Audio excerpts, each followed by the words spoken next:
Eu volto a cumprimentar os irmãos na paz do Senhor Jesus. Vamos ficar de pé em reverência para o Senhor. E ouvindo isto, compungiram-se em seu coração e perguntaram a Pedro e aos demais apóstolos: que faremos, homens e irmãos?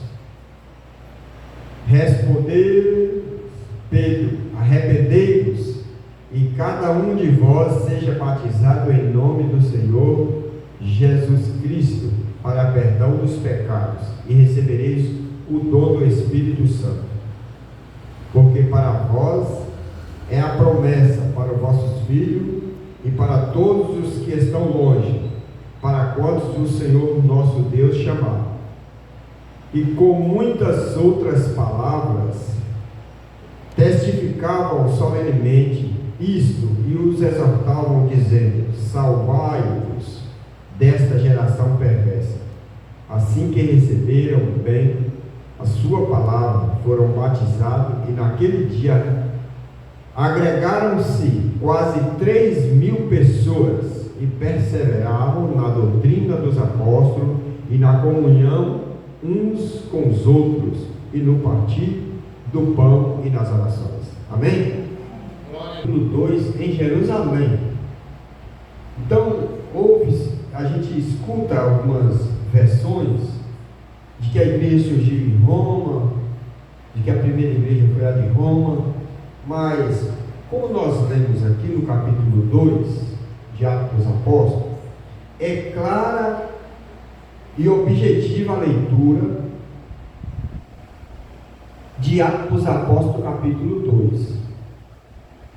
Porque, se os irmãos perceberam, no final desta leitura diz que quase 3.000 almas congregaram-se.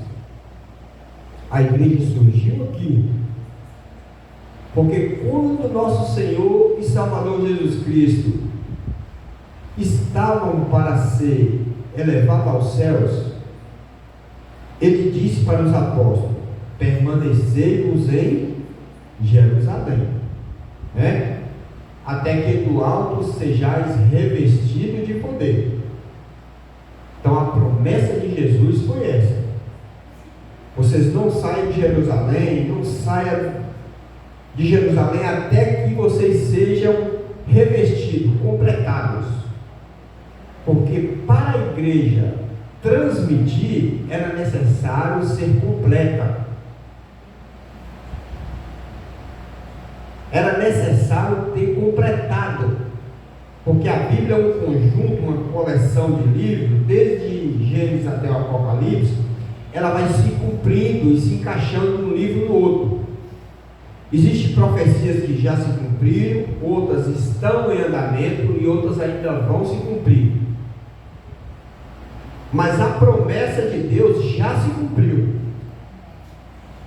E a promessa de Deus é registrado no livro de João, capítulo 3, versículo 16.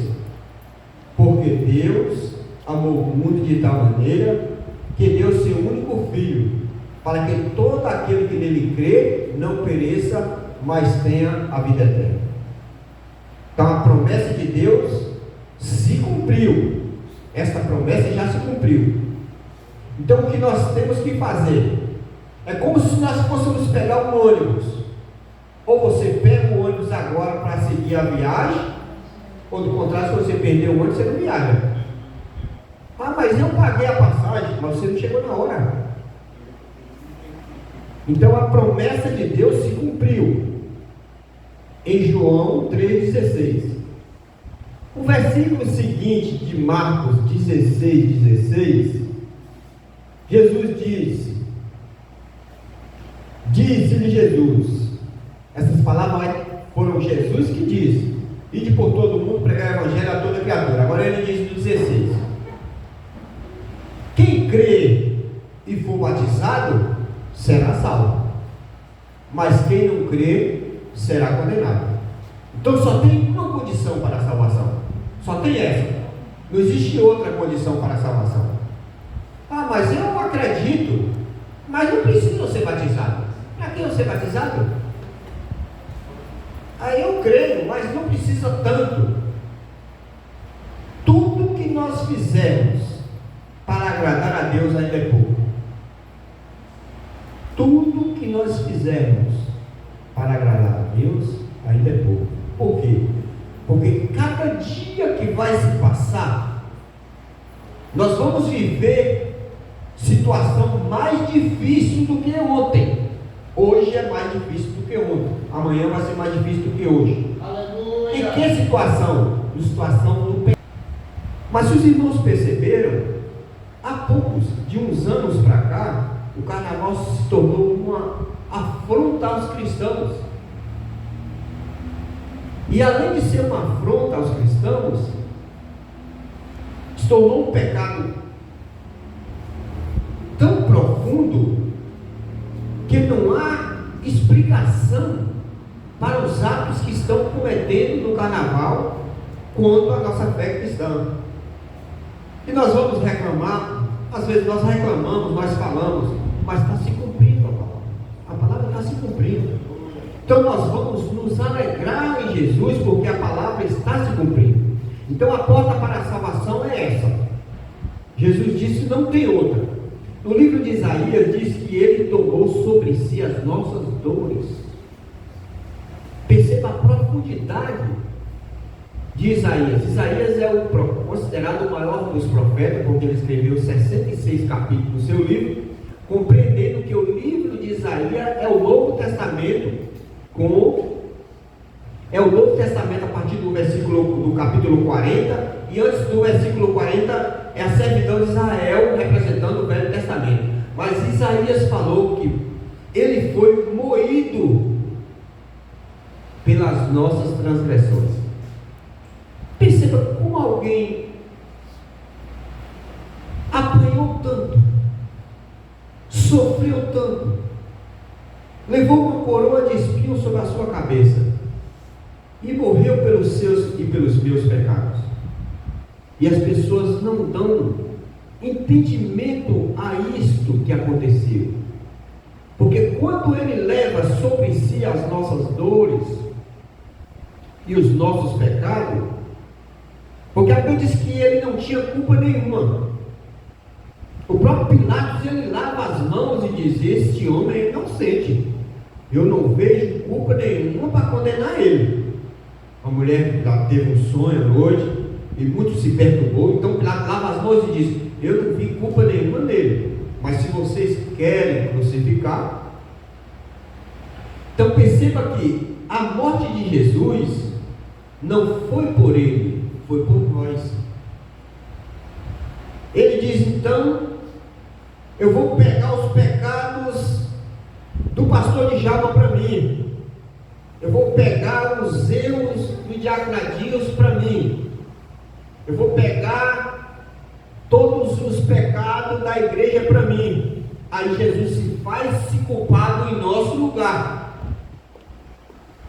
ele não tendo pecado nenhum, ele sendo santo em toda a sua maneira de viver, porque durante o seu percurso terreno, até os 30 anos, ele foi responsável pela casa, porque ele era o primogênito. A partir dos 3 anos de ministério, ele passa a fazer o bem, somente fazer o bem. Só era curando as pessoas, e chegou a tanto dele levantar o defunto. A viúva estava indo conduzindo seu filho, Jesus: não chora. Como é que não chora? Eu sou viúva. O único menino que eu tinha, esse aí morreu. Como é que não chora? Jesus pega o menino, toma pela mão, devolve de volta para ela. Tudo que Jesus fez aqui na terra foi praticar o bem. A multidão está sentada sobre a selva. Jesus pega peixe, 2 peixinhos, pães, divide, alimenta todos ali. Então todo o projeto de Jesus foi para salvar, para consertar e para melhorar a vida das pessoas. Mas foi condenado. Foi condenado. Foi condenado por minhas culpas, pelas suas culpas. Então agora Deus abre uma oportunidade, uma única oportunidade. Não existe duas oportunidades, só existe uma. E a oportunidade é aceitar a Jesus como seu único e suficiente Salvador. Não tem uma terceira opção. Não vai haver outra terceira opção. O povo não acorda para essa situação, não vê essa situação. E a palavra nos diz: assim como foi os dias de Noé, assim será a vinda do Filho do Homem.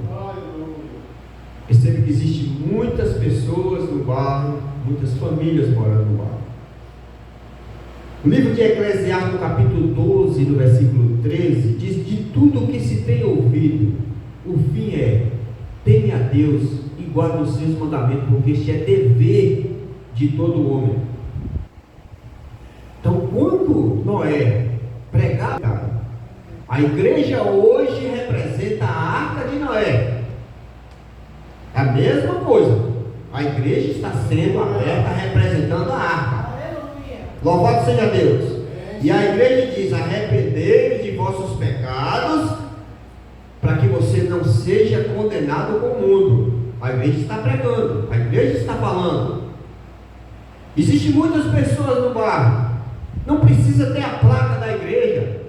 Eu congrego numa igreja tal e a outra da igreja tal. Mas eu vou naquela cultuar a Deus. Eu vou naquela. Porque o objetivo de nós virmos à igreja é adorar a Deus, é prestar um culto de louvor e adoração a Deus. Nós tivemos a oportunidade de passar uma semana inteira debaixo da proteção de Deus. Nós alimentamos, nós dormimos, nós vestimos. E por que não vir à igreja no domingo agradecer a Deus? A igreja está aberta, tem banco, tem lâmpada, tem tudo com facilidade. Mas o povo não quer. O povo não dá ouvido ao que está sendo pregado, ao que está sendo falado. A palavra nos diz: se nós esperarmos de Deus só nessa vida, nós somos os mais miseráveis dos homens. Ou seja, se você está doente e você espera que Deus te cure, mas no dia que Deus te curar, você nunca mais pisou o pé da igreja, a Bíblia diz que você era miserável. Você só estava atrás da cura do seu corpo físico. Você não está se preocupando com a sua alma. Mas eu queria tanto comprar uma casa e sair do aluguel. Eu vivo uma vida sofrida. Deus cria a oportunidade, te dá condições, você compra a casa. Depois que você compra a casa, você nunca mais pisa o pé na igreja. A Bíblia diz que você era miserável, você estava esperando só receber de Deus.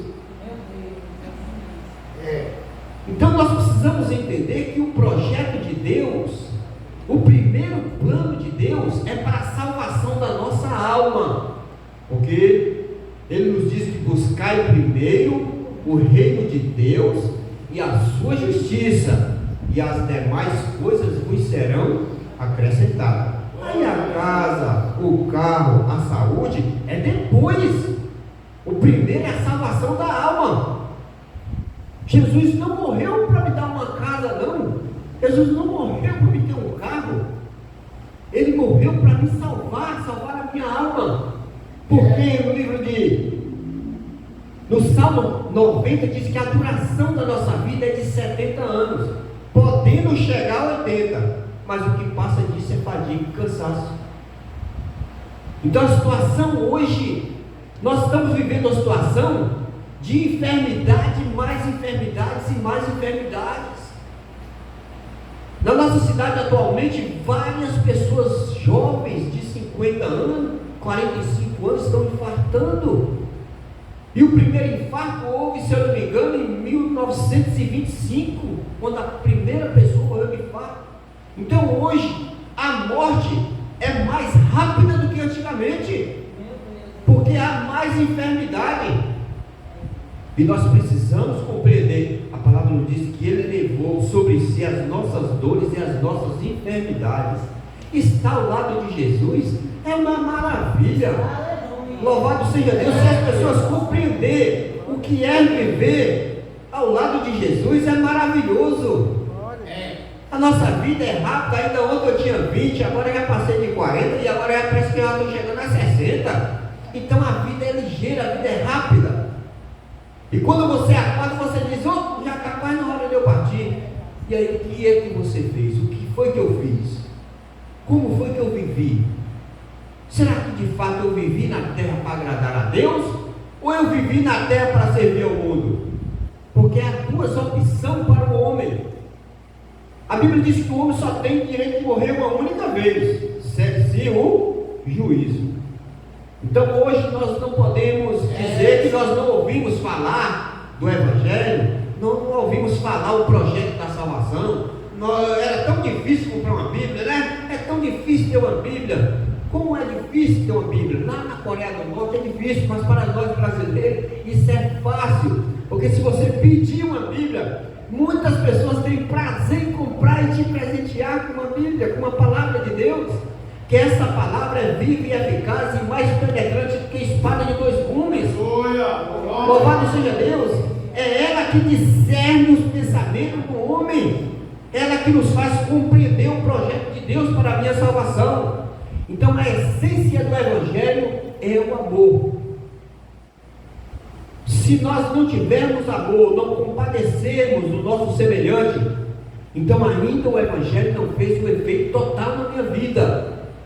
Porque o segundo mandamento que o Senhor Jesus nos colocou foi: primeiro amar a Deus de toda a tua alma, de todo o teu entendimento e de todo o teu coração, e depois ama o próximo como a ti mesmo. Quem ama não persegue, quem ama não maltrata, quem ama alimenta. Tem gente que mesmo com dinheiro no bolso não tem a alegria, não tem prazer de pagar um café, um lanche para uma pessoa que está faminta. Não tem prazer em comprar um quilo de arroz ou dar 5 ou 10 reais no seu bolso. Então essa essência que não tem no coração do cristão ainda falta, está incompleto. Você precisa ainda mudar a sua vida, a sua maneira de viver, a sua maneira de pensar. Porque o Evangelho é um amor, a essência do Evangelho é amor. E a graça de Deus é favor imerecido, porque nós não merecíamos. Nós estávamos predestinados à perdição, mas pela bondade e a misericórdia do Senhor, Ele nos concede uma oportunidade novamente de nos reaproximarmos dEle. Louvado seja Deus. Porque enquanto o ser humano não encontra com Jesus, ele só é criatura. Só é criatura. A partir do momento que ele faz um concerto com Deus, que ele muda de vida, que ele aceita Jesus como seu Salvador, que ele desce ao batismo, que ele morre para o mundo e nasce para Deus, aí a partir desse momento ele é chamado Filho de Deus por adoção. Então todo mundo não é filho de Deus? Não, todo mundo é criatura de Deus. Para sermos filhos de Deus, temos que aceitar o Filho dele como nosso Salvador. Aí a partir desse momento nós passamos a ter uma vida diferente, uma vida mudada, uma vida transformada. Antes eu fazia, hoje eu não faço mais. Antes eu praticava e hoje eu não pratico mais. Antes eu vivia segundo os deleites do pecado, mas hoje eu sou uma nova criatura em Jesus e procuro viver uma vida diferente, uma vida ao lado de Jesus. Bendito seja Deus. Então a essência da igreja é essa. A igreja nasce para ser luz no mundo, em Atos dos Apóstolos. Então se alguém dizer, a igreja nasceu em fulano de tal, nasceu... Não, a igreja nasceu em Jerusalém. Está aqui Atos dos Apóstolos. Não há como contestar essa palavra. Porque essa palavra não pode ser contestada. O que ela disse, ela disse. A igreja nasceu em Jerusalém. E agora quando a igreja nasce em Jerusalém, ela é revestida de poder através do Espírito Santo que foi descido naquele lugar. Glória a Deus. Aí antes de Jesus ser levado ao céu, porque quando Jesus morreu, ele passou 40 dias ainda fazendo ainda a conclusão da igreja, para a igreja ser igreja, porque o objetivo de Jesus era construir a igreja, e foi construída e foi edificada em Jerusalém com os apóstolos. Agora Jesus fala, agora ide por todo mundo, ide por todo mundo, porque antes a igreja Jesus veio somente para os judeus, mas os judeus não aceitaram. Aí deu-nos o direito de qualquer um que aceitar Jesus como Salvador, ser igreja assim como Jerusalém. Aleluia. Bendito seja Deus. Todos nós temos oportunidade. Quem está na Ásia, quem está na África, quem está na América, todos têm oportunidade. Todos têm oportunidade quando aceitam Jesus como seu Salvador. Então Jesus dá uma condição. Agora você vai para todo mundo pregar. E a maneira que se prega, primeiro é no seu comportamento, na sua vivência. Se você não tem uma boa vivência na sua rua, fica difícil você pregar o Evangelho, porque as pessoas não vão dar crédito à sua palavra. A primeira condição para pregar seu Evangelho é se você de fato foi transformado. Então, se eu vou na venda de seu João e compro e não pago, é difícil eu pregar para seu João, porque ele não vai acreditar no homem enrolado. Se eu brigo com a minha vizinha e não peço perdão a ela, fica difícil eu pregar o Evangelho para ela, porque eu tenho rixa com a minha vizinha. O segundo mandamento de Jesus não está se cumprindo na minha vida. Então, a principal maneira de se pregar o Evangelho é diante das nossas atitudes, do nosso comportamento no mundo, porque a ordenança de Jesus é ser sal da terra e luz do mundo. Aleluia. Aleluia. A partir desse momento que você é sal da terra e luz do mundo, você é igreja. Aí você pode pregar. As pessoas vão dar crédito à sua palavra, vão te ouvir. Por quê? Porque você brilha e porque você salva. Jesus disse: se não salvar, não tem valor nenhum para quem. Mas a partir do momento que você é luz e é sal, você tem valor diante do mundo. Aí você pode pregar com o seu comportamento primeiro, com as suas atitudes, e agora pregar com essa palavra. Não tem agora outro rodeio, outro caminho. Mas isso, só estamos mais. Mas a Bíblia não dá condição a eu entrar no céu se não for por essa palavra. Porque a morte de Jesus foi o ato mais completo da história. Já estava escrito lá no livro de Gênesis. E ainda vai acontecer coisas terríveis aí na frente. E será que de fato todos nós estamos preparados para encarar as dificuldades lá na frente? Porque para nós vivermos hoje o Evangelho, está sendo uma maravilha. Está sendo uma maravilha. Vou na igreja quando eu quero. Se der tempo eu vou, se não der eu não vou. Mas vai chegar um tempo que vai ficar difícil para todo mundo quando vier a perseguição da igreja. A igreja vai ser perseguida ainda. A igreja está sendo perseguida em algumas partes do mundo, onde o Evangelho ainda não é permitido. Mas essa perseguição vai afetar toda a igreja. E talvez na hora que essa perseguição apertar toda a igreja, talvez seja essa hora que o povo vai acordar que precisa estar com Jesus. Precisa estar ao lado de Jesus. Talvez seja nessa hora. Quem sabe nós vamos ter que passar por esta parte.